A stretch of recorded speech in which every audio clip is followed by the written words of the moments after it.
Hey y'all, I'm Elisa. And I'm Samantha. And welcome to Watch for Deer. Guess what? We have not recorded since we put out our live. I'm so sorry. But we are excited to talk about it. But the first thing, we're going to start off like we usually start off, or most of the time, we're going to start off with a new wine. Because you know how we love to drink a glass of wine when we are talking to you all. Well, okay. When I was traveling, I found this in Parkersburg, West Virginia. And picked a bottle up for Sam and I to put, so we could try it on the podcast. So take it away, Sam. Okay, so this is from the Mary Family Winery. This is called Janet's Medley, or Medley, however you say it. It's from Gallia County, Ohio, and we love us some Appalachia. So that's why we like to promote our wines sometimes from Appalachia. Anywho, it's 12% alcohol, so it is not for the weak. And if it's tasty. I mean, we may drink the whole bottle sitting here. Yeah. So strap in. All right, here we go. Let's go. You ready? Here's the pour. Your glass, ma'am? Yes, ma'am. All right. Okay. Sniff test first. Sniff tester. Always do a sniff test. That is good life advice. Sniff test. Always do a sniff test. Always. Always. Always. Scratch and sniff, baby. Scratch and sniff. I'm not doing a scratch and sniff. No, you just went disgusting. All right. It smells delicious. It's grape wine, but it's not. No, it's not grape. Yes, it is. It literally says grape wine right there. I thought it was raspberry. Okay, it's grape. But why has it got raspberries on the label? Well, hell if I know, it does. It literally says right here grape wine, but there's raspberries on the raspberries. label. That's why I bought it, because I love raspberries. Okay, so let's taste it and see if it's grape or raspberry. Cheers. Now I'm kind of worried.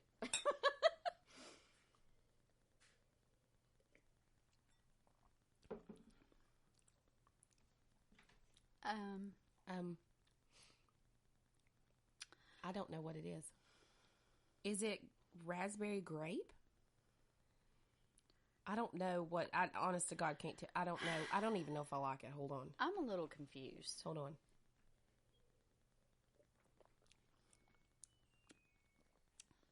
Okay, definitely not a favorite. It's definitely not a favorite. No, it's not bad. It's not sweet, but it's not dry. See, I feel like it's a little dry. I feel like it's more on the dry side. It is a drier wine. Do you know what we mean too? Like, if you're not a wine drinker, do you know what that means when like it's dry? It's like as soon as it hits your tongue, it literally kind of dries up. And you'll find that a lot like it with gives you cotton mouthy. Yeah. Kind like, of feel. So you'll find a dry wine, honestly, like with and this is someone from, West Virginia talking like she knows anything about wine, and she doesn't. She knows more about closet wine and hooch than she does, like a sophisticated wine. But a dry wine, it hits your tongue, it kind of dries up really fast. And I think, could be wrong, that it's because of the alcohol content. So if you get a wine with a higher alcohol content, like if you throw just like rubbing alcohol on something, it dries up really fast. So this is my definition of a dry wine. Take it for what you want, allegedly. I'm going to take another drink because I don't know how I feel about it. It's better than some of the drier wines that you have had me try. Mm-hmm. It's translucent. It's pink. I'm going to post a picture of it. It's translucent, but it's pink. But that third taste right there, that was better. Maybe it's because I got me a crispy Diet Coke from McDonald's, so maybe that's what's. Hold on, let me do another one. I don't know. I could drink this bottle. I don't know that for me it wouldn't be a repurchase. I don't know. I might. I don't think I would repurchase it. Well, let's just get you a couple glasses in and then see how many bottles you buy. I may be like, this is great. It's the best damn wine I've ever had in my life. So grape raspberry. So good. It's the best wine ever. But anyways, while we're drinking some wine, I ask Elisa before, and usually I come in when we record and we don't really talk because we save all of our stuff for, the podcast for you guys or whatever. But we do have a lot of catching up to do. And we do. As most of you all know, Elisa has went through a divorce. Yes. And I asked her when I sat down, I said, so do you actually want to talk about the divorce? Because we know that a lot of our listeners know, what's going on and that she's going through a change in life, not that she's also going through the change I of done life. went through that change. She's already, so we're going, it's a season, and I asked her if she wanted to talk about it, and she said absolutely, and I said, well, let's do this. We'll pour a glass of wine. We're going to sit here like friends with you all, and we know that many people, like 50 or 60% of couples, end up in divorce, and so that it's not abnormal, and sadly it's not. Sometimes we grow, we change, and I asked her if she wanted to talk about it, the feelings and stuff. I've not been through a divorce. However, my husband had. He went through a divorce. So I'm one of the few, people that haven't went through a divorce. So I try to, I give you my bleeding heart and empathy, and I've cried with you and everything. Absolutely. But I don't know what that's like. So Elisa's going to talk about her feelings. Maybe it'll resonate with some of you all, and you can understand what we've been going through here. And why it's been so hard to try and get together and record. Right. And also, just so we're just talking now. We are going to talk about Ted Bundy, so, don't leave us. But, we're just going to talk about some life changes and everything. She's going to... We're going to catch up because we really want to... One of the biggest goals with the podcast is to connect with our listeners. Yeah. Like, we want to share our life with you. Mm-hmm. We want you to... know where we're at, know that we are just like you. We go through the same things that you do. Mm-hmm. And I'm hoping by me talking about my experience, maybe there's someone out there going through a divorce that this may help them feel a little bit better and know that your feelings, they're totally justified. Yeah, they're valid, and it's something that a lot of people go through. We'll talk about it from a woman's perspective. Don't know if we can get her ex-husband on to talk about it. I doubt it, but maybe. He's a man of a few words. But he's a man of a few words. I was joking. First say, I met him when I was 18. I introduced them. Yes. So at the how time, old are you now, ma'am? I'll be 43 in December. Yes. So we've been together a long time. Mm-hmm. We had been married 19 years in October. Been together about 23 years. Also, I do want to say that, like, her ex-husband, or, I love him. We've been friends for years. That's right. This is not a bashing. This is talking about feelings. We're not bashing him at all because that's the first thing I'm going to say is because we love him. We have been really super blessed because he and I are still really good friends. Yeah. We talk regarding the kids. We make sure our children are taken care of. We try to create that environment. What we didn't want was what you see that happens a lot of times when couples divorce is they use their children as pawns. That is something that we absolutely will not do. Yeah, and that's not fair to the kids. No, it's not fair to the kids. You know, they're children, and you all are adults. And being a teacher, I've seen this. I see it a lot. Where adults do use the kids, or they will say, tell your parent this, tell your parent that.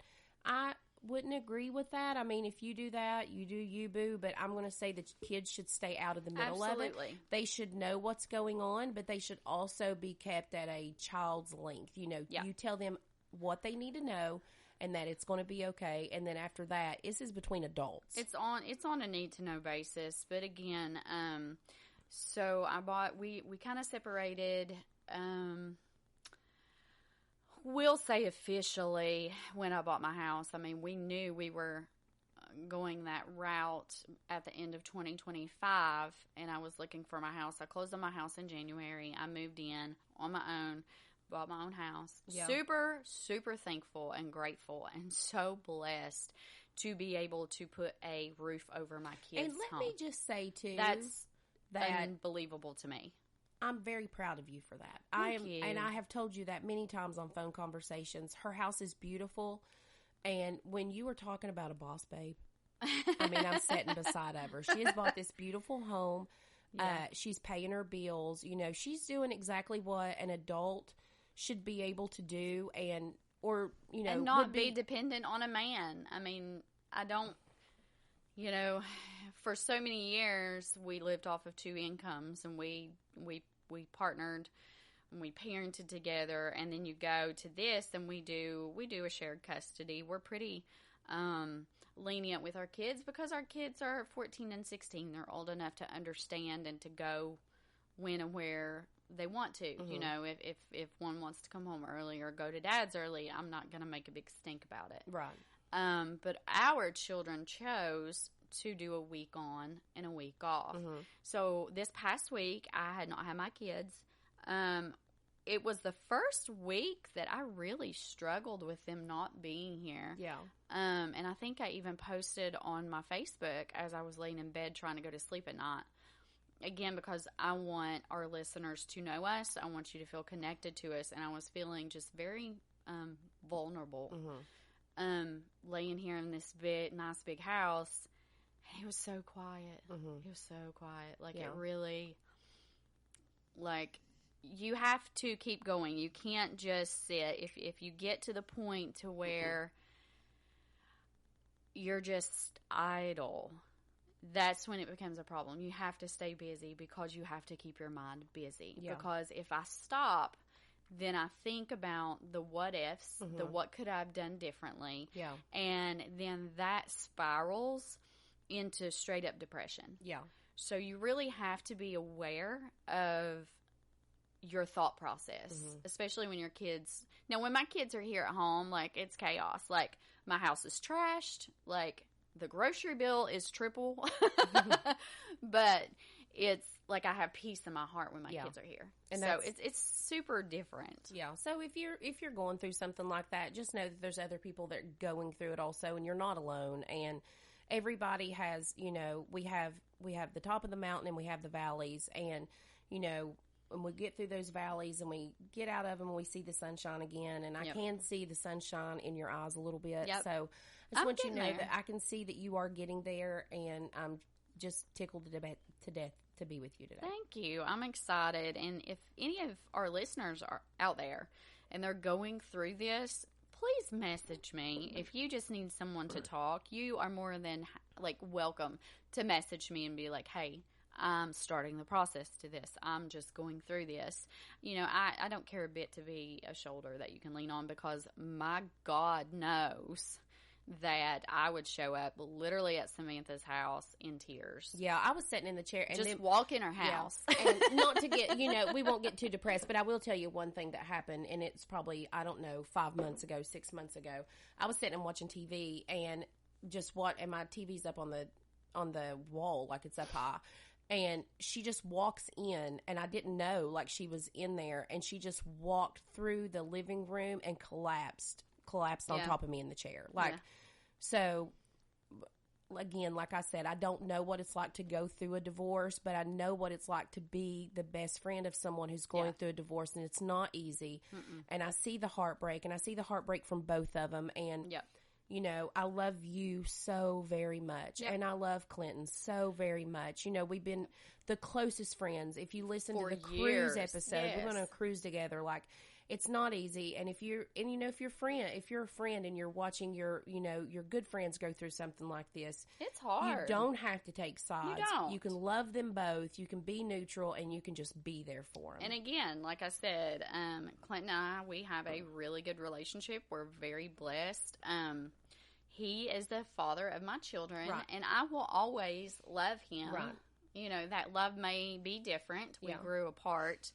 I'll always love him just like he will always love me. And that's okay. That's going to help us create the perfect environment for our kids. And I think that's what that dog. If you hear noise, your dog. I said dog. Wine's hitting. Here we go. That Drink up. dog is snorting. Oh, my gosh. Lucy is in here. I just told Sammy I need to get 2 doors and put in here and close off the podcast room. But, so let's switch it up a little bit. You know, we when we went through these things, we talked to you all about it. Of course, some of you all may not want to listen to that. You can fast forward. You can totally fast forward. Some of you want. I'm going to tell you about a little trip that I took to Florida with my other bestie, Michelle. I would have loved to have went with you, but I was traveling on my own. Oh my God, it was the best time. I went and picked her up at 4 o'clock in the morning. We drove. It is like a 14-hour drive. And when I tell you, it was the most fun drive I have ever had.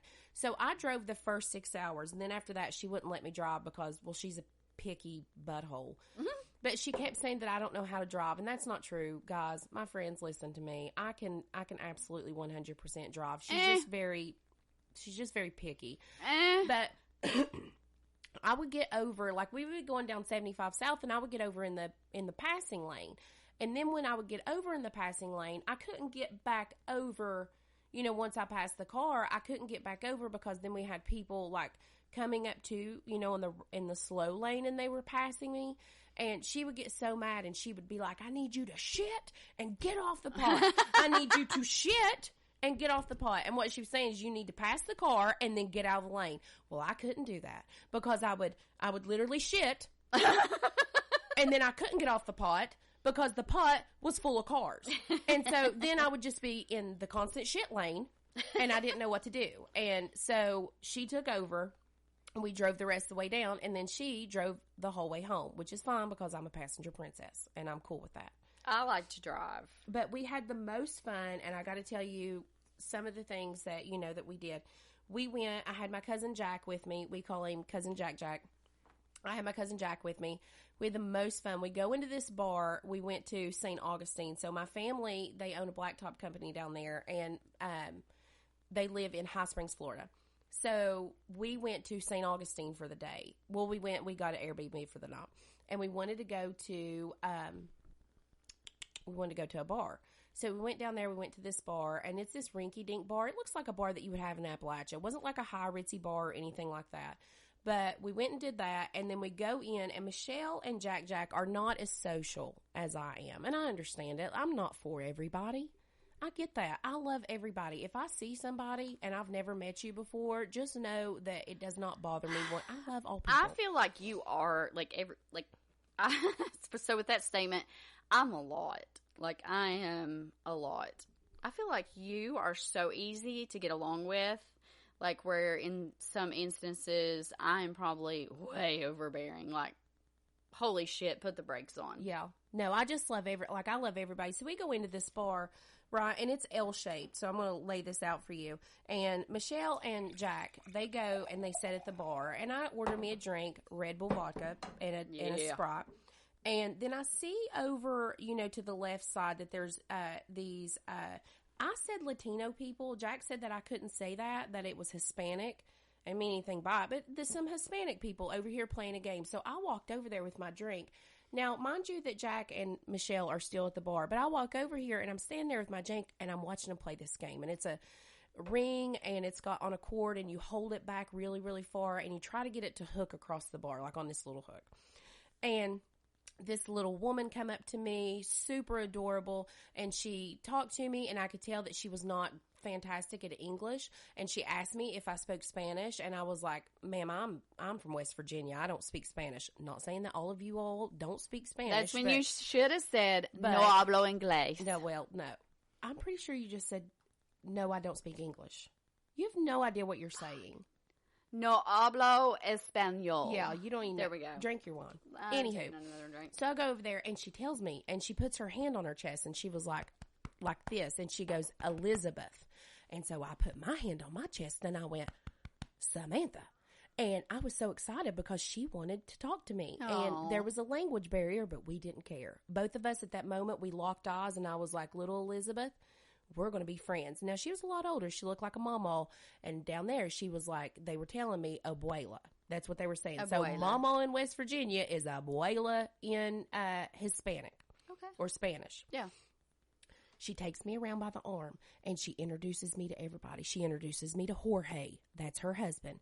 We would say George. But anyways, Jorge. That's George for us.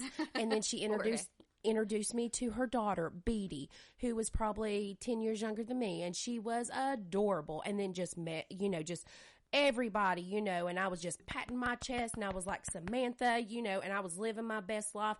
And then they handed me the ring to play the game. And I turned and I looked at everybody. I was like, oh my God, they're going to let me play. Like, I was so, pick me. I was so beside myself excited that I was going to get to play this game with with all of these wonderful people. And I grabbed the ring, and when I held the ring back, all of them started saying, Samantha, Samantha, I Samantha. love it. Michelle jumps up from the bar. She goes, son of a bitch. She comes back there. She had no idea what was going on. And I just looked out the corner of my eye, and she's just standing there looking at me like cockeyed a little bit, like, And here comes cousin Jack. He's standing there. And I played the game with them. I loved it. We had the best time. And then that evening, like when we were leaving, Elizabeth come up to me and she was like, back tomorrow. And I was like, absolutely. And Jack's like, no, she is not. We're leaving in the morning. I was like, yes, I will be back. And I, in fact, did not get to go back. She's like, I did. But I just want you to know that that was so much fun for me. And when they started chanting my name and I had that little gold ring and I was going to get to play the game with them, I don't know of a better time that I have had in the last few years. Like, it was so much fun. Reach out to people that you don't know and play the game and, have the cocktail and just enjoy life. Like, enjoy it. It was so much fun. I'll never forget it. I'm sure Michelle and Jack won't either. But it was just wonderful. And we were walking down the street and these two girls, they had these beautiful dresses on and they probably looked like they were like 20s or 30s. And I was like, oh my gosh, girls, you all look beautiful. And they just kind of looked at me weird. And Jack turned around. He was like, yeah, you can't do that here. And I was like, well, in West Virginia, honey, if we see somebody that looks fire, we tell them immediately. And I will not stifle that. I'm going to keep doing that. If you look fire and I see you out, I'm going to tell you, ma'am, get it. You get it, ma'am. look gorgeous. Yes. So I'm glad you got to go see your grandma, and it sounded like you had a really good trip. I had the best trip. She was sick while I was down there. I went and saw my cousin Jack race, and they race go-karts. It's called something else, but his is like the orange one with the 01 on it. Is it Dukes of Hazzard? Is that Dukes of Hazzard with the one? Yeah. And he did that, and it was like, they go so fast, like 60 miles an hour in these little go-karts, and it was actually kind of scaring me a little bit. Like, I was like, oh my God, people are going to get hurt, but it was so much fun. It was just the best trip, and I love my cousins so much, and I love my family in Florida so much, and I can't wait to go back. As soon as I can get the money, I'm back. You're going. I'm back to them. You're going. I'm back to them. That's awesome. Listen, family, it means so much to me. It means so much to me. It's good stuff. They're so precious. Anyways, just know that a couple of weeks ago, I was in St. Augustine Beach, and I was in a bar, and everybody was chanting my name, and I thought, yeah, I'm going to hook this ring. And I let go, and then everybody was like, all at the same time. They were like, oh. I didn't know what I was doing, so it is what it is. Well, I'm glad you had a good trip. I did have the best trip. And we had our live, and how much fun did we have doing It was so fun.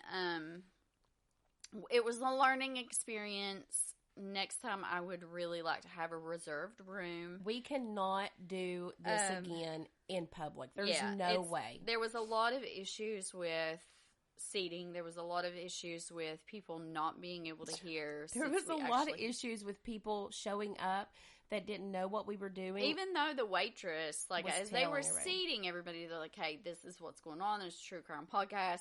And I think at one point, Sam looked in the crowd. Oh, my God. And there was this lady, like, holding her ears. She was a little old lady, and she had her ears held. And I was just like, Elisa, you have to tone this down so much. It was just very, like, I was super uncomfortable with the story. Like, so, bitch, this is toned down. When we do it again, we will definitely do it again in a venue where a more private and more intimate location. We would still do it for free, but we want to make sure that everybody that shows up is there for that specific reason. Right. And there was people in the back that we didn't know that came to listen. They couldn't really hear. So, and how awesome was it?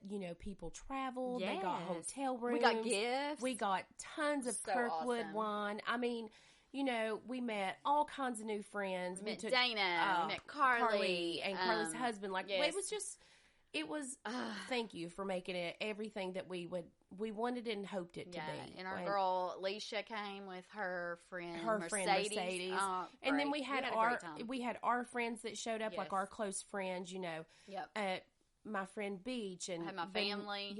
And Bettina and Janny, and my Janny would be out there, and my friend Jody. But and I would look at, like if I would get nervous or something, just from, not because being in public, that doesn't bother me. With Elisa, she was afraid what would come out of my mouth. So I would look at like Janny, or I would look at Beach to like anchor me, because I was like, we're going to get kicked out of here. And this is going to be, it's going to be all over Facebook. It's going to be your fault. It's going to be all over Facebook. Everybody's going to be like, oh, remember that time that Samantha got kicked out of the Creekside restaurant? And I'm going to be so embarrassed. So I needed an anchor, and my good friends that were there were anchors for me, and I think it went great. It was an hour long, and if you did come to see us and you were sitting in the back and you couldn't hear us, I'm sorry. So sorry. Again, learning experience. You guys are awesome. But still, thank you so much for supporting us. Yes. I mean, that means a lot. So we are going to do a story today. We're going to talk about Ted Bundy, but we are trying to switch it up a little bit. So you're just going to have to hang with us if you're a listener. What we're going to ask you to do is listen to our story, and then if you have any suggestions on the way that we're doing this type of story, we're going to spin it a little different. This is going to be more of like so normally I research and I type up about 12 pages and I go through like a whole script. Sam wanted to do it a little different this time, which I'm down with. We both kind of researched this case so we can do a little bit more of a back and forward and get our thoughts. And then maybe, hopefully, after this comes out, it will allow you guys, our listeners, to interact in a post with your thoughts on Bundy. Ted, I was going to say, Yeah. you need to lay off the wine, On ma'am. Bundy. Anyways, so we're hoping, like, it's going to be more of a conversation thing. She does have a paper, but it's more bullet points. Yep.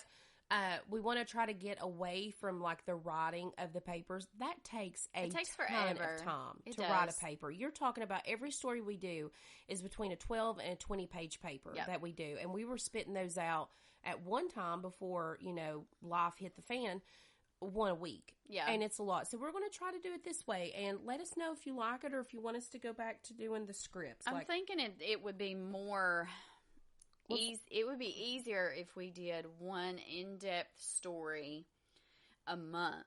Like really dig deep, get in there, rooting around, pulling out all the gore, and then maybe just doing a short 30 to 45 minute little episode a week. Smaller episode a week. Yeah. But anyways, so I know we're how funny we've been doing this for 2.5 years and still figuring it out. We're still figuring it out. We've moved the studio. If you all could see what I could see right now, we are surrounded by, just stuff. There. We have a huge deer. We have a huge deer that we're going to put on the wall. That I murdered. That Elisa killed. I mean, like, we have all kinds of plans, but plans take time. They do. We're sitting here trying to figure out how we want to do this and how we want to get the studio set up so we can start offering video or, like, podcasts, reels, clips, whatever. Yeah. Okay, so I'm going to go ahead and throw a quote out there to get us started. Are you ready? I am ready. And I also know about the story. I did do a little bit of research, but I don't think that I did the type of research that Elisa did. So I'm hoping that she can still tell me some stuff that's going to surprise me, because I know, like, I really like the surprise thing on it, but who knows? Yeah. Who knows We're what's just going to trying happen, something guys? different. So you guys will have to give us some feedback. Let us know what you think. So here we go. Ted Bundy, that piece of crap. I'm the most cold-blooded son of a bitch you'll ever see. Bundy said that February 1978 when he was interrogated in Florida shortly after his arrest. So, can you imagine helping a charming law student load books into his car and then later on realizing that you were actually face-to-face with Ted Bundy? That is what happened a lot. If you were lucky to escape the clutches of Ted. Yeah. If you had, like, we've always said, trust your gut, trust your instinct. Unfortunately, some of these women did not. He preyed on their kindness. So that is exactly what he did. He preyed on their kindness, and what he would do is he would get a cast for his arm, his leg, something. He would have some kind of ailment or some kind of, handicap to where he would need help. And that's exactly what he did. He would need help. He would ask these women, hey, can you help me? Of course I can help you, sir. You know, Ted Bundy did not look violent. He did not look suspicious. Most women said that he was very handsome. I'm going to disagree with that. I think he looked like he rolled in pig shit, but whatever. But they were like, oh, he was handsome, you know. So, of course. Charismatic. Yeah, of course I'll help you, sir. And then they would help him, and then when they help him, he would take a tire iron or whatever he had, and he would hit them over the head and throw them in his little Volkswagen Beetle. And the next thing you know, it was bad news from there. Yep. It was bad news from there. So let's go ahead and talk about just who Ted was. You know, his early life. So he was born Theodore Robert Cowell in 1946. Now, his mother gave the names of two different men who could have potentially been his father, but there has never been any confirmation of who his dad actually was. She did name a man by the name of Jack Worthington, who was actually listed on the birth certificate. He was an Air Force veteran who did have a very quick relationship with her, but they really don't think that he fathered Ted. The next one was Sam So what Cowell. you're saying is that Ted Bundy's mom got around. She got around. She got been, around a she little bit. been around our block a time or two. All right. We ain't judging. No, I'm just saying. Just know that Ted did not know who his biological father was. That's right. Mm-hmm. So Sam Cowell, who was his mother's dad, which was his grandpa, he was also believed to be his dad. So yes, it was believed at one point that his grandpa was his father. No. I'm just telling you. I didn't see that anywhere. Yes.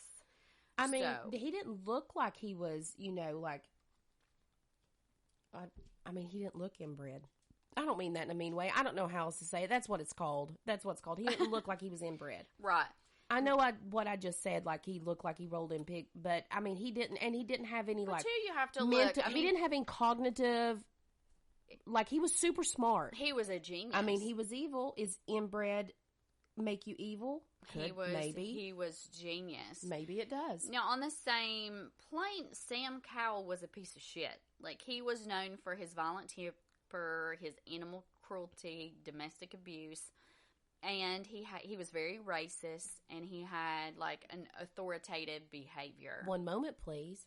She's doing the refill. You know, the more I drink of this wine, and I've not had enough to, I mean, I'm telling you, I've not had enough to even get slightly a little buzz. It doesn't taste as bad. I'm telling you, I think my issue was the Coke that I had before. That you had prior. I really, like, I'm starting to like it. I like it. It's still a little dry for me. Okay. But we'll make it. Well, that's because you're basic. You're basic. I have a more higher palate than you do. Yeah, she prude. She prude. Now, you know, Ted was raised believing that his grandparents were his parents. Because when his mom got pregnant with him, she was so young, they sent her off to have the baby, Now, his mom's name was Carol. Yes. Okay. Like, it was super common for that to happen. You can get pregnant out of wedlock, and they send you to this nunnery or this home for girls to have the baby, and then you come back. And that's what they did with her, is she come back with the baby. They told everybody in the town, the neighborhood, that the baby was actually they were sister brothers, and that was their child. Do you know, I think that's awful, and I've heard about that. I mean, I'm not going to go into anything more deep than this, but, you know, we've all heard of stories like this, especially in Appalachia. A girl gets pregnant, you know, at 16, 17, 18, or out of wedlock or something like that, and they then are raised, you know, well, mom and dad's going to raise the baby. We're going to raise this as your sibling or whatever, because we don't want people talking. We don't want our reputations ruined. Imagine caring. And I know it was a different time. And I think that, you know, a nuclear family with a mom and a dad and a baby and all this stuff, that is the way to go. That is the way to go. But how dare people judge somebody for doing something like that, and it's none of your business. Right. It's none of your business. I tell you what you can do if you judge people like that, like, oh my God, she ain't married and she had a baby. You know what you can do? You can stay in your lane is what you can do, because it ain't none of your business. That's right. Stay in your lane. Stay in your lane, and let's not worry about it. How about let's say something like, you know what? God bless you. Bless you, honey. I hope that's a healthy baby. Bless you. Yep. Let's not get out of our lane. Man, that makes me mad. And I hear people like that all the time still. Yeah. Oh, so-and-so's going to have a baby and she's not married. And well, I mean, back then, even a divorce, divorce is more common now than honey, whatever you was. would like, be if I would have been divorced. Oh, Elisa, then, you'd be the whore of Babylon. I was such a slut. It would have been awful, even if she didn't do anything wrong. Yep. Lord, honey, can Nope. you believe? They would have been like, Lord, hang that witch. Lord, can you listen? Let me tell you something. Lisa's getting a divorce. She's getting a divorce. Mm-hmm. She didn't cook him eggs right, and he kicked her the hell out. It's no slimy, sloppy eggs. No, she ain't. Listen, she ain't got a man. Lord, honey, sissy. So we're gonna pray for you, sissy. My next question is: do you think that his upbringing contributed to everything that is to come in the story? I don't know. Was he abused? Because I saw his mom, and saw the love that she had for her son and the heartbreak and how she believed he was innocent and all this stuff.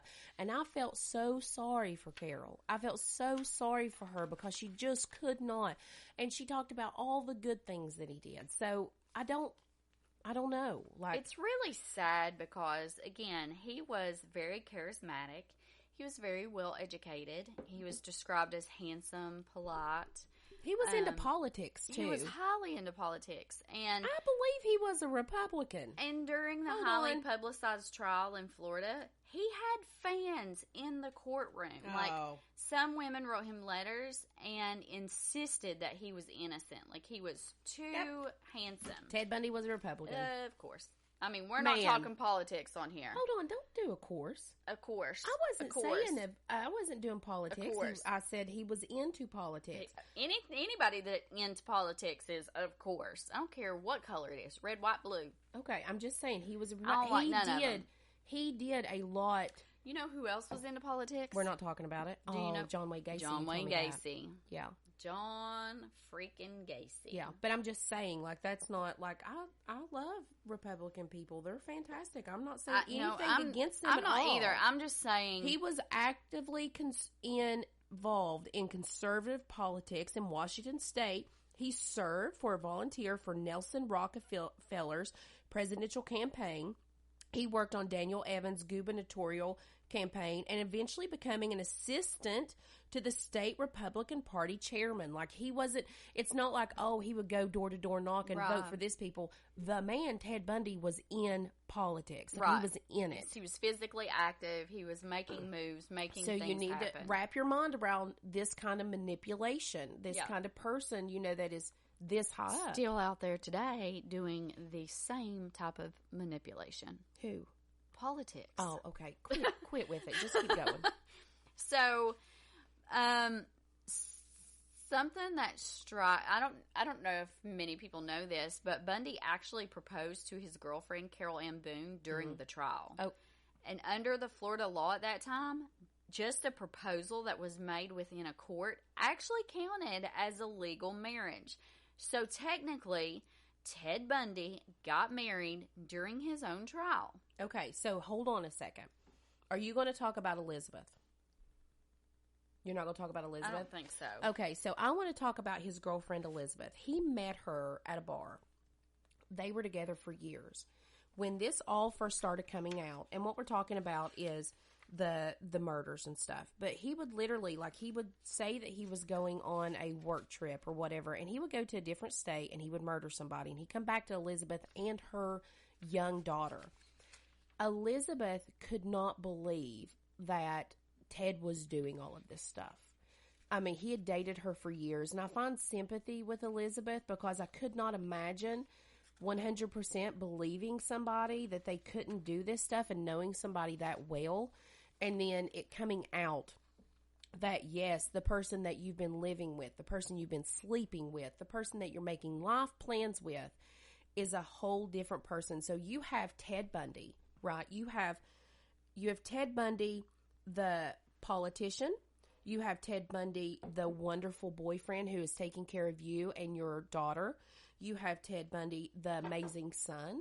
And then, on the other hand, split right down the middle, you have Ted Bundy, the murderer. Mm-hmm. And you don't know that other man. You don't know that other man. And it's hard for us to wrap our mind around it because I couldn't imagine that. Like, I mean, you think you know somebody, but do we really know somebody? You really don't. There's a whole series on who the bleep did I marry. Yep.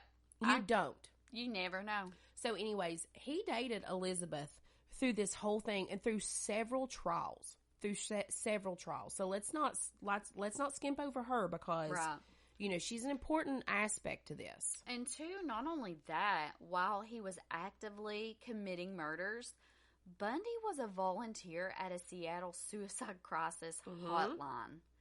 And one of his coworkers there, her name was Anne Rule, who later wrote the famous Bundy book, The Stranger Beside Me, which I've read part of that, and it's wild. Like, she talks about how, of course, they were coworkers.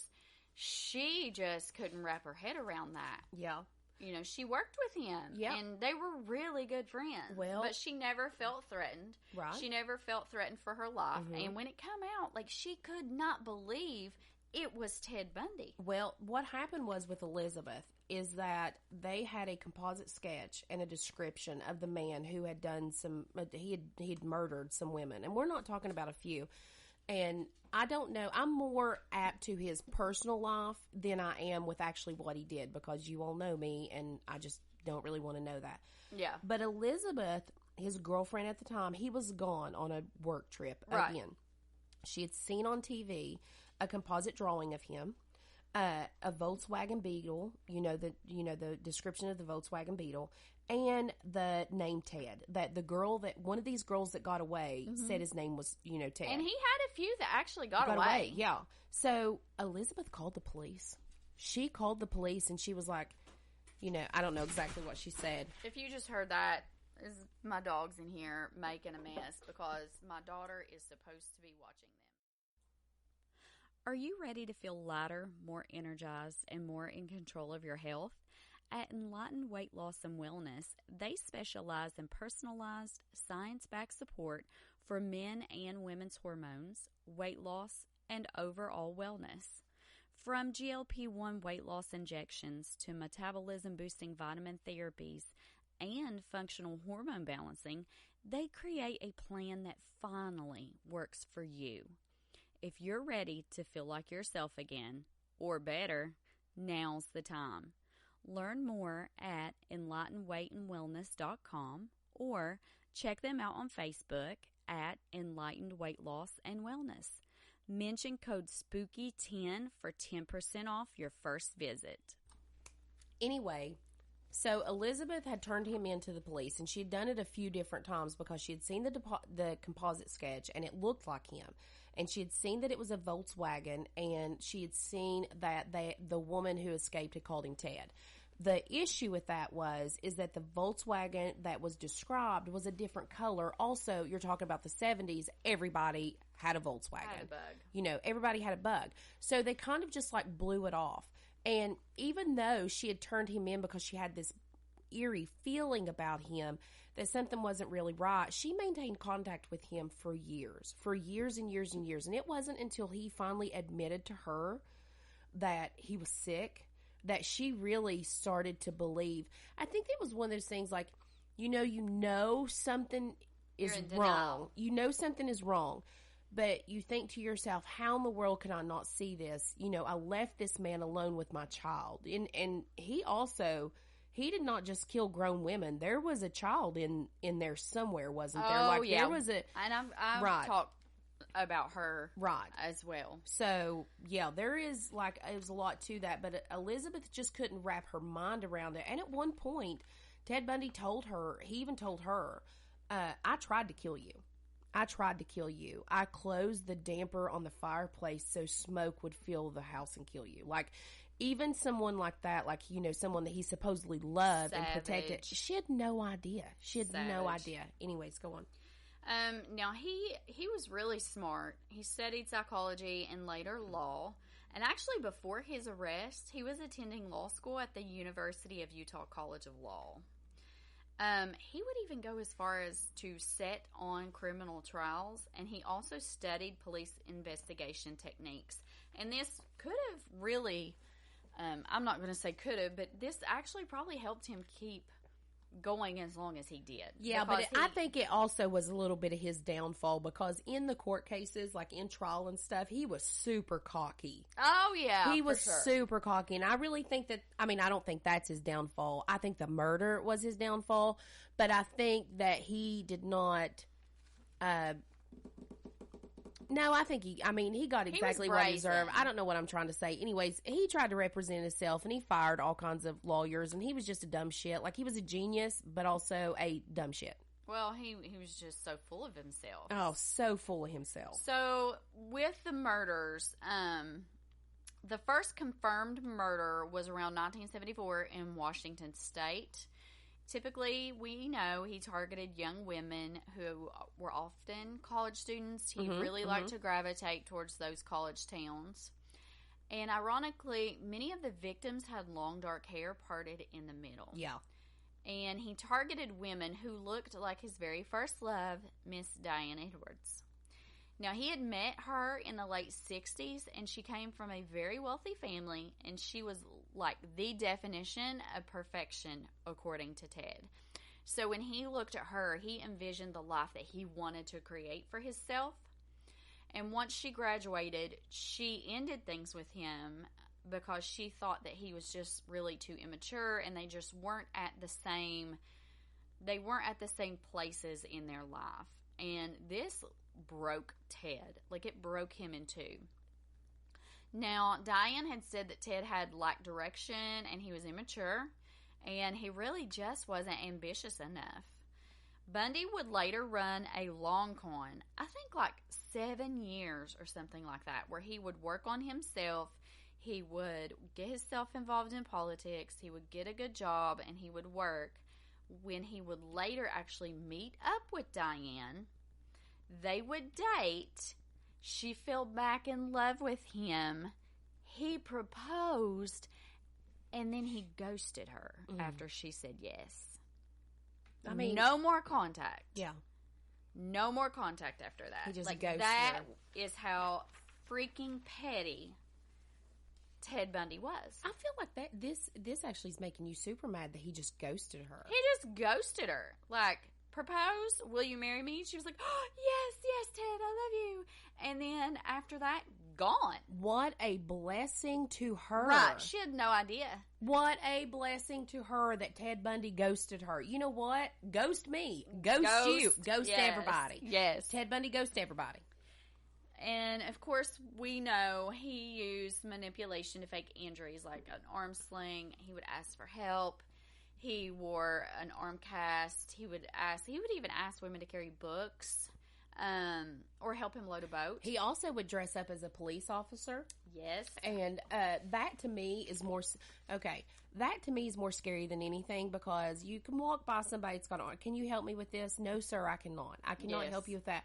But maybe we can go get a bunch of people and then we can help you. I'm not helping you with Jack over this. And I cover one of the victims of when he used the police tactic. But now the police officer, we see a police officer as anybody would. Yeah. They stop you. And of we want course to respect you stop. authority. Of course you stop, right? That's scary to me. Anywho, keep going. All right. So I think what was really most intriguing was the escalation of his murders. And of course, Ted didn't stay in one place. As the investigation would get closer to him and they would start connecting the dots, he would simply move.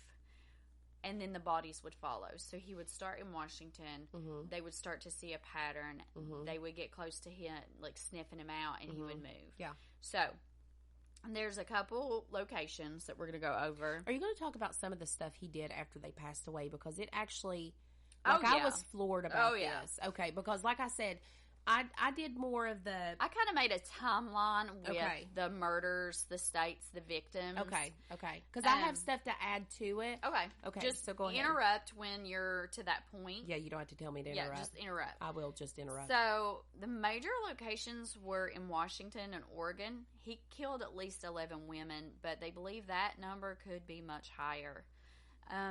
He mainly took... These murders mainly took place in 1974 around the Seattle area's college campuses. So, your Washington victims include Linda Ann Healing. February 1st, 1974, she was 21. She disappeared from her basement bedroom in Seattle. Upon taking her body, Bundy actually made the bed and hung her nightgown back up in her closet with blood on it. Just keep going. I mean, he was just such a sick. It was almost like a ha ha ha. You know what I mean? I mean, it is really unbelievable to me what he got by with, and nobody really knew it. But, I mean, he also, are you going to talk about how he escaped a couple times? Okay. Yep. Okay, keep going. So, Donna Gail Manson, March 12th, 1974, she was 19. Now, she was last seen walking to a concert. They've never found her body. They've never discovered her body. Susan Elaine Rancourt, April 17th, 1974. She was 18. She disappeared after attending a dorm meeting. Now, her remains were eventually found, but it wasn't until months later that they found those in some neighboring woods. Roberta Kathleen Parks, May 6, 1974. Roberta was 20. She was last seen leaving the dorms to grab some coffee.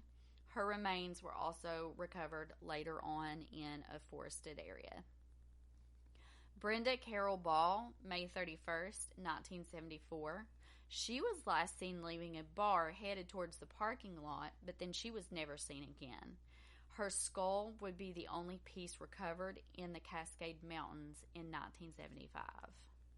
And again, it's probably believed that as she was leaving the bar, Bundy was there, and he went with that, "Oh, I'm injured, mate. Can you help me to my car? Can you help me with this?"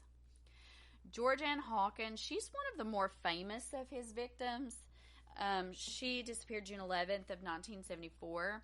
She was walking down an alley after visiting her boyfriend at his dorms, and she just vanished.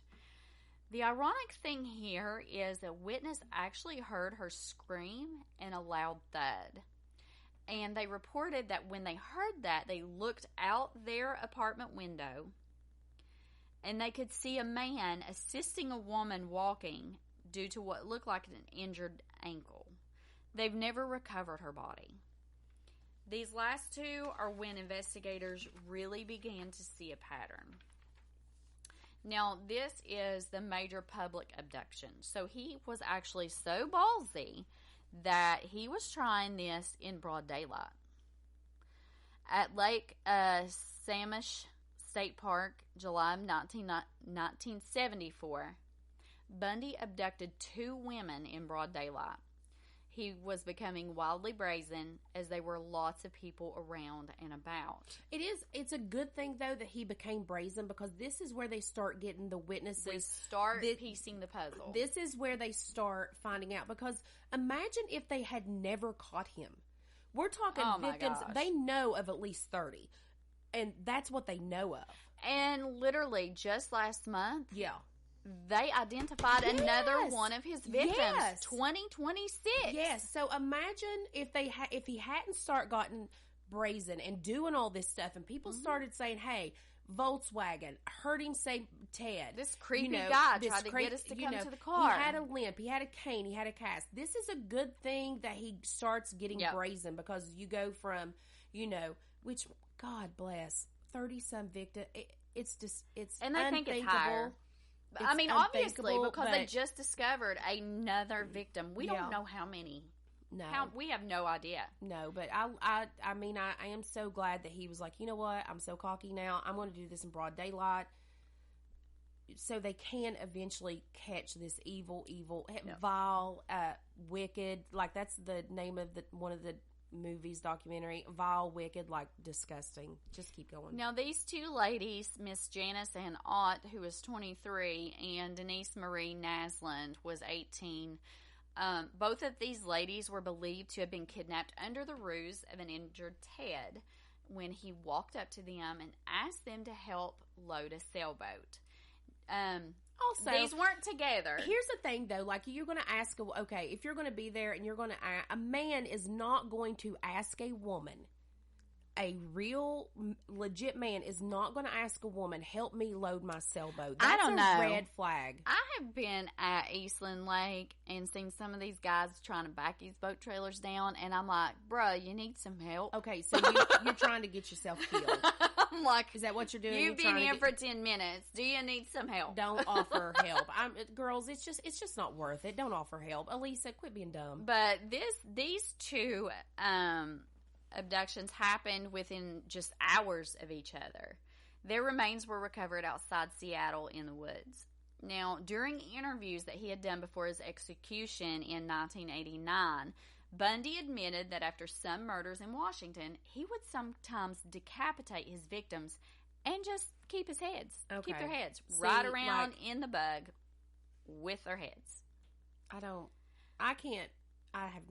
Nothing. No, I don't know what to say. There's nothing. Keep going. I have nothing. Now, he did tell investigators that he would transport some of the heads in his Volkswagen Beetle. He would take them back to his apartment. Sometimes he would keep them for a while before disposing of them. He would also practice necrophilia until the bodies were too putrefied to keep its form. Meaning he would dump these bodies on the mountain. This is Taylor Mountain. They found a lot of remains on Taylor Mountain. He would dump them. He would go back and visit the bodies many different times. Oh, my God. And investigators believe this may have happened with some of the women's whose remains were later found on Taylor Mountain and nearby wilderness areas. So are you saying that he would do an act with the body? He would assault the body. The act of the body. The decomposing Listen body. To me. Can you imagine? I just want to take a step back. This is where my mind went. Imagine finding this out and not knowing that your man was doing this, right? You have no idea. Oh my God, I didn't even think about it from that angle. Seriously, you have no idea your man's doing this. You think he's on a work vacation, like a work thing. Like you really, honest to God, scratch and sniff, girls, scratch and sniff. And you come back and you have a relationship with your live-in boyfriend, right? And then you find this out. I mean, seriously, like, can you imagine that he got his rocks off? Can you imagine the mental anguish and everything that she went through when she found that out? That is insane. I wish my mind hadn't went there. I hadn't even thought about that aspect. Look at you turning into dark and I don't morbid. mean it. That's what I thought about. Like, I hadn't even thought of that angle. That's messed up. You didn't have to say scratch and sniff. No, that's what we were talking about at the beginning of the thing. Okay, keep going. This is... So, the skulls of Janice Ott and Denise Nasland were found on Taylor Mountain. Now, Bundy reportedly told investigators that keeping the heads just kind of allowed him to relive the crime and maintain control over the victims. And, of course, we're all familiar now in 2026. This is what they refer to. He kept a trophy. Oh, yeah, that's what, that's trophy. He kept a trophy. Somebody had mentioned, actually, it was during the live when we were talking about John Wayne Gacy. I think it was during the live. I don't know. But, dear dog, listen. Can you, hold on, I'm going to move the microphone. Can you hear the dog? Listen, I'm going to move the microphone. Listen.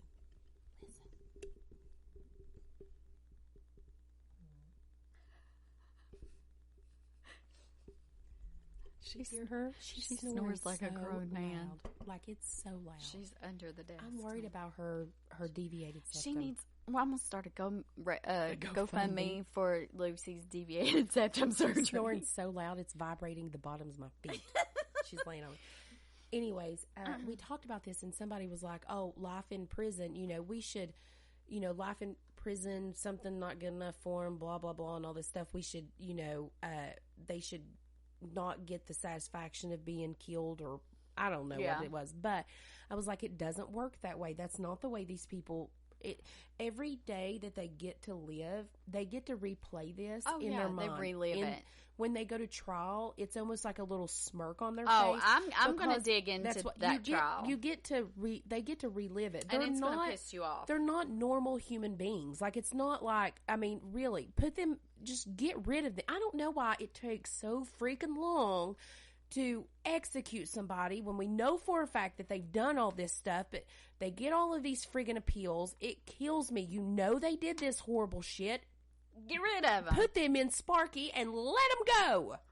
So with these two ladies, this was the first time investigators began to start to connect the crimes. And again, like we said before, once Ted could feel them sniffing on his heels, he up and moved. So at this point, he goes to Utah. From 1974 to 1975, Bundy moved to Utah, and the killings followed. Now, this is when investigators began seeing a pattern, and they started putting it all together, and they were like, ding, ding, ding, hey, we may have a serial killer on our hands. Oh, you think? But by the time that happened, Bundy had already perfected his methods. So his Utah victims include Miss Nancy Wilcox, October 2nd of 1974. She was 16. She disappeared after leaving her home to go meet up with friends. They've never found her body. This was a murder that he confessed. He lured her to his car and he killed her. Melissa Smith, October 18th, 1974. She was 17. Disappeared after leaving a pizza parlor. Her body was found 9 days later in the mountains. Ironically, her dad was the police chief of Midvale, Utah. Laura Aim, October 31st, 1974. She was just 17 years old. She disappeared after leaving a Halloween party. Her body would be recovered. Now, Carol DeRanch, November 8th of 1974. Bundy approached Carol at the mall, pretending to be a policeman. He tried to use the ruse that someone had tried to break into her car and that she needed to come with him. But instead of heading to the station, he drove in the opposite direction.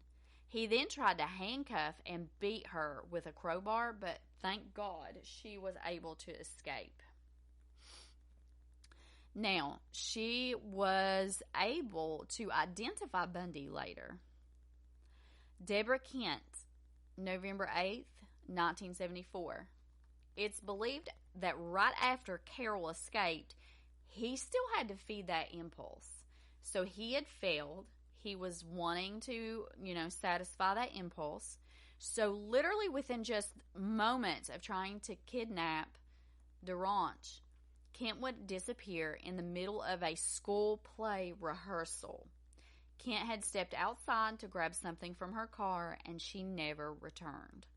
Police would later link Kent to Bundy by finding a key that belonged to her. He did confess to killing her, but her remains have never been found. Now, this is where Bundy gets his first arrest in 1975, after police pulls him over and they find suspicious items in his car. Yes, I remember this. So basically, he has a murder kit in his car. And again, like we said, these murders really increased in the sheer brutality over time. So again, what does Bundy do once they sniff him out? He moves.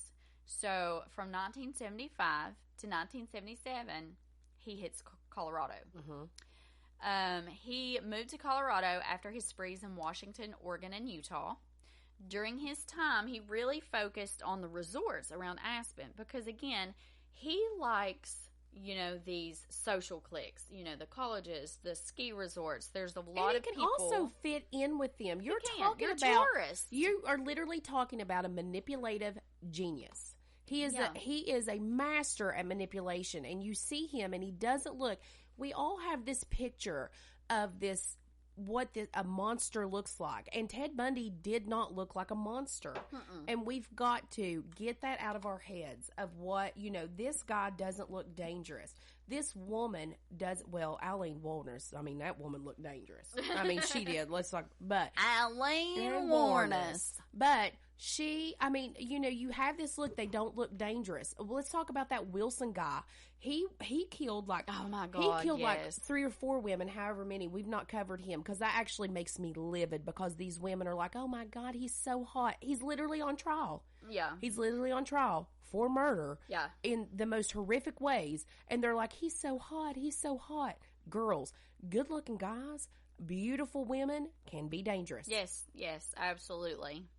Now, here's where things start to get a little sideways. He gets extradited to Colorado. He gets charged with murder. However, he escaped from jail not once, but twice.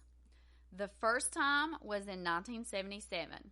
He was acting as his own attorney, and he requests to go to the lawyer's library to read up on his case, which is a completely normal thing.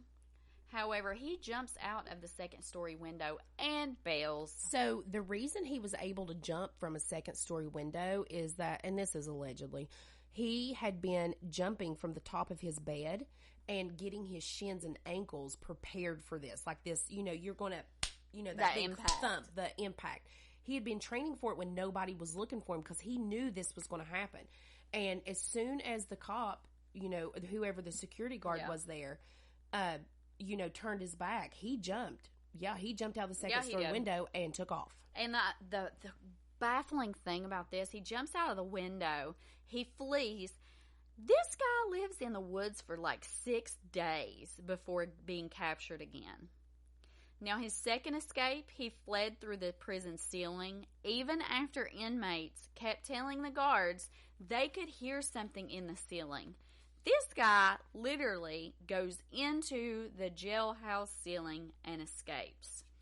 After he does this successfully, he flees to Florida, and this is where he would commit the famous Chi Omega murders. Yeah, this one is it's awful. I mean, they're all awful. I don't mean it like that, but I mean, go ahead. The known victims connected to this particular period is Karen Campbell. She was murdered on January 12th of 1975. She was believed to be taken from the hallway in Snowman's Village ski resort while on vacation with her fiance. So these three women were back in Aspen, Colorado. These women. Yeah. I just wanted to make sure. Julie Cunningham disappeared March 15th, 1975, while walking from her apartment to meet friends near Vail. Again, Bundy admitted to faking being injured. I asked her, hey, can you please help me carry my ski boots? I hurt myself. Her body's never been found. Denise Oliverson, Grand Junction, August 6, 1975. She disappeared while riding her bike to her parents' home. Now, Bundy stated that he killed her and threw her body in the Colorado River. Again, her remains have never been recovered. How sad for those families, too, that they've never actually got to put their loved one to actual rest, Yeah. That's very sad that they don't get a body. They just have to listen to this serial maniac, this vile human being. He's not even human. This vile, evil demon talk about, well, this is what I did to your loved one, but you're never going to find their body, so you're never going to get that. Have closure. You're never going to get that closure. And so I can't imagine, thinking maybe they got away. Yeah. Like always holding out that thread of hope and how awful that is. So after this, again, we said that he got arrested the second time. He escaped. He fled to Florida. 1978 in Florida is when he resurfaces. And this is where his crimes become even more brutal, is the Chi Omega sorority murders. Now, at the Chi Omega house at Florida State University, January 15th of 1978, around 3 a.m., in a span less than 20 minutes, Ted would attack 4 women, killing 2. His weapon of choice was a stick of firewood. His victims were Margaret Bowman. She was 21. She had no idea what was coming. She was beaten to death while she slept. Lisa Levy was 20. She, too, was beaten to death while she slept. Why, with a log. They actually think it was a log. They never stick found... of firewood. They never actually found... And correct me if I'm wrong. They actually never found the log, but they said that they had firewood out front, and what they think is that they didn't know that was the murder weapon, and they may have actually just burned it, like, you know, where he threw it. But yeah, it wasn't like he picked up a log and walked in and killed he killed these women while they slept with a log. Yep. Now, Lisa Levy not only was beaten to death, she was also strangled, and there were bite marks on her body. And that was his downfall. That would match Bundy's. Because Bundy had a chipped tooth. So that particular bite imprint it would be impossible to mistake. Okay, so I don't know if you're going to go more into this, but they got a warrant. So when that happened, teeth imprints or impressions at the time, it was a new thing. It was a very new thing. And they needed a warrant because they knew what Ted Bundy would do. If he knew that they needed a bite impression, they knew that he would knock his teeth out. They knew that he would do that. He'd do anything. So they got a warrant for him. And you can Google the pictures and look. They got a warrant for his mouth. They got a warrant for it. He had no idea what was happening. They go into his cell. They drag him out of his cell. They take him. He thinks that he's going somewhere. He has no idea he's going to a dentist office. They handcuff him, secure him, and put that thing in his mouth, like the impression thing in his mouth, because they got a warrant for it, because they knew that if he knew what was going on, he'd bust his teeth out, and they wouldn't have that because, again, impressions were a new thing. That was a new evidence. Yeah. And his teeth were, honest to God, so jacked up. They were twisted and stuff. It was a perfect match. It was a perfect match. Right. So, Kathy Kleiner was beaten to death while sleeping. Oh, I'm sorry. Take that back. Kathy Kleiner was beaten while sleeping. She ended up having severe injuries, including a broken jaw, but she survived. I actually listened to an interview with her on another podcast, and I'll have to throw in the sources and look it up because I listened to it a while back and I can't remember. But her and her roommate, Karen Chandler, both of them were beaten unconscious, but they both were able to survive. They both would later testify about the attack. And when I'm listening to Kathy's interview, she said that she rolled over. She was in and out of consciousness, and I think she was laying on her side or something, and she could hear him hitting Karen. And she said she could remember opening her eyes, and like in the night when headlights come through the window. Yeah. She remembered seeing that, and he stopped. Oh. So she thinks that he thought the only reason that they survived was that he seen those headlights, and he thought, oh shit, he's about to get caught. Somebody's coming. And he left. Now, after a 20-minute rampage, Bundy broke into another apartment nearby and attacked Cheryl Thomas, who was a 21-year-old dance student. She too survived, but she also suffered permanent injuries. Now, the final victim, the final straw, the final nail in his coffin, was his youngest victim, 12-year-old Kimberly Leach. This is the one I remember them talking about. Yes. She gets abducted from school on February 9th of 1978. And this is still in Florida. Yes. It's believed that Bundy posed as an authority figure and persuaded the girl to come with him. She didn't make it to her next class, and a search ensued. Witnesses were able to state there was a strange man near the school, and officers began connecting the dots to the Omega murders. It would be 7 weeks later before her body would be found in a shed near the Suwannee River State Park area. Suwannee. The murder ultimately led to Bundy's capture. So that kind of was the end of his demise. So again, as he was murdering throughout these states, they would get so close to catching him. I think you mean that was the beginning of his demise, not the end of his demise. Oh, yeah. That was the beginning. Yeah. Hello, Juan. Yeah. You know. But yeah, so, and of course, you just mentioned it with the one guy. You know, they wrote love letters to him during his trial. Like, he had fans, and, like, people were, like, obsessed with him. Yeah, I mean, like, legit obsessed with him. Imagine that, and he, like Elisa said earlier, he got married. Yeah. To this woman named, what was her name? Carol Ann Boone or something. Mm-hmm. Was his mom named Carol, or did I get that confused? I think his mom's name was Carol, but I don't know. Anyways, they allowed him to have conjugal. I can't even say it. They allowed him to do it. Conjugal. Oh my God. Anyways, they allowed him to do it, right? Yeah. With her because they were married. Yeah. And he did. I mean, they got married on stage. You can Google and watch the video and everything, wild? like on stage on the witness stand, because there was a loophole in the so stupid. in the system. He got her pregnant. Ted Bundy has a daughter out there somewhere. That is now. So I'm not. She may be. Angel with wings and all this stuff. I'm not saying that she is not. She's her father. That's not at all what I'm saying. But I'm just saying they let him have do-it visits, because I can't say that word. What is conjugal?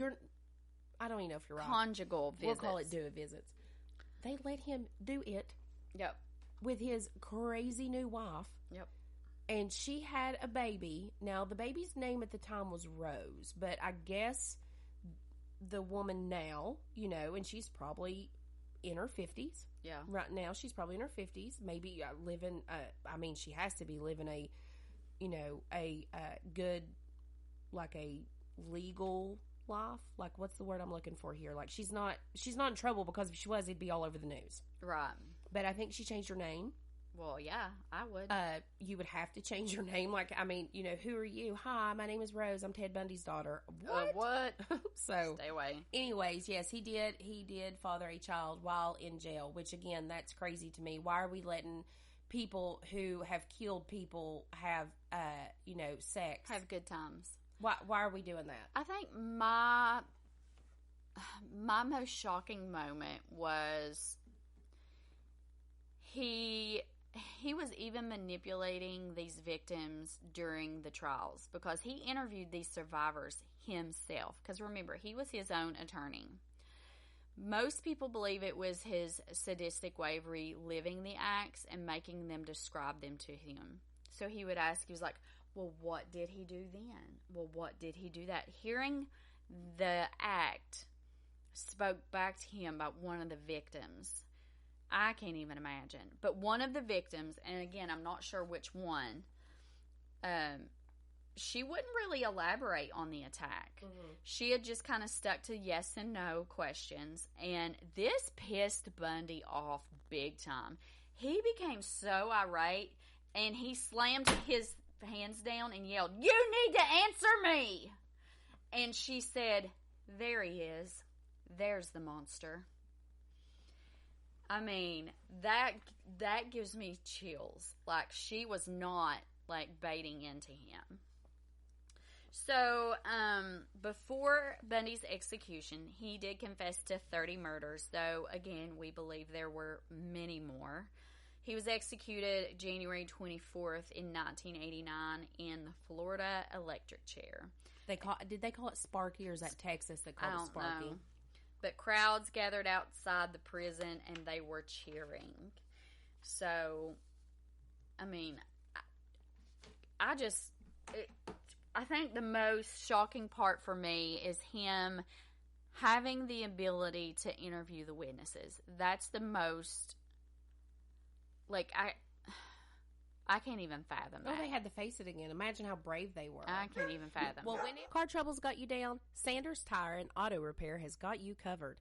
Engine repair, transmissions, alignments, diagnostics, suspension fixes, welding, wheel straightening. These folks do it all. And fast. No upsells, just honest work backed by a 2-year, 24,000-mile warranty. Feels like having a pit crew in your own backyard. thousands of happy customers can't be wrong. Swing by Sanders Tire and Auto Repair in Lavallette, West Virginia, where your ride gets the royal treatment and you get peace of mind. Now offering road hazard on your new tire purchase to help protect your investment. Check them out now or give them a call at 304-528-9800 to schedule your appointment. Elisa, what was that number again? I was driving my car the other day and it was acting a little wonky. I don't know how to describe it. It's 304-528-9800. Give them a call. Awesome. I'll call Mick and Aletha. Thanks. So, everybody that's on death row gets a last meal request. Ted Bundy also got one. I think it's ridiculous. I think they should get water and a bar of soap, but whatever. And I didn't mean that for them to have a bath. I just meant something disgusting like a glass of water and eat soap. But anyways, that came out wrong. He was offered a last meal. He refused it. They ended up giving him like steak and eggs and all, and toast and hash browns and stuff, and he still didn't eat it. Like, he just refused his last meal, which, good on you. Taxpayers should not have to pay for a last meal steak. for steak. Literally, think of this. I really want you to think of this. They fed him steak. They gave him steak. Y'all paid for it. And we can't even buy steak right now because gas is daggone $4.50 a gallon. Yeah, but they offered Ted Bundy steak. Anyways, after he was electrocuted, so rightfully so, they cremated him and spread his ashes in Washington over a mountain, and that is where he left so many victims, is in that mountain, and they put his ashes there, and I think that it's just horrific.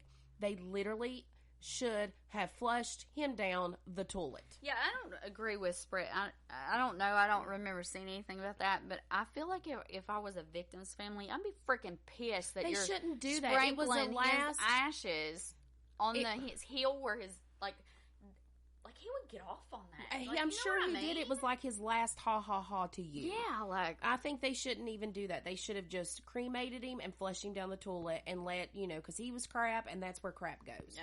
I agree. So, but that's Ted Bundy. We hope you guys like that story, that version. Again, let us know how you liked that flow. Listen to your dog. I know, she's snoring. Listen to this. I'm going to do it again. Listen to this. Listen. Do you hear that? That's her dog. I'm telling you. So, if you want to help Elisa's dog with a deviated septum that snores like a 400-pound man. That's what she sounds like. Oh, my gosh. Send her some. This dog needs a nose job. Y'all holler at me. I'll send you my Cash App. Oh, no. Look, she got up. Lucy She's so got sad. Up. You're making fun of her. She needs a little nose job. We'll call her Lucy Kardashian. But we officially hit 500 followers on Spotify, which is huge. We are so thankful for that, guys. That's a huge milestone for us. That really is. Like, Spotify followers, and you think of that, 500 followers, Facebook, that's not a lot. Spotify and Facebook, that's not the same. It's not the same. Mm-hmm. That is awesome. Thank you so much. We're almost at 20,000 listens. God, 20,000 listens. I mean, ridiculous. We're ridiculous. Close. I mean, come on, guys. Come on. We couldn't love you more. We could not love you more. We appreciate you guys hanging in with us as I go through life changes and we try to get back into a routine. We are not giving up on the podcast. Of course, too, I'm not going to stress about it. Like, we're going to try to... We're going to do what we can. We're going to do what we can, and hopefully, you guys will stick around to see us again. That's right. We all go through, like I said, there's always valleys in life. And I've always thought of it this way, and I know, like a lot, I always tell people, don't stifle my joy. Don't stifle my joy. And I don't want your joy to be stifled, but in life, there's valleys in life. And if we didn't go through valleys, then we wouldn't know what happy was like. If you didn't know what sadness was like, you wouldn't know what happy was like if you always felt happy. So, it's a life lesson that we learn. We grow from it. Life doesn't always hand us what we think it's going to hand us. And we have these pictures of our life. I have pictures. Elisa does. Of what you want, and it changes, and we still... We persevere, and we love you guys. And if you're going through something, know that you're not alone. It's a human thing. And just tell people whenever you're in a good mood and they ask something and you don't want to hear it, just look at them and do what I do. Don't stifle my joy. Don't stifle my joy. Bzz. And stay in your lane. We're not going to judge anybody, right? We're not going to judge anybody. We're not judging, and we're not stifling joy. Yep. That's right. We'll go check us out on Spotify. Be sure to rate and follow and share with y'all friends if you love us. Until then, y'all be safe and watch for deer.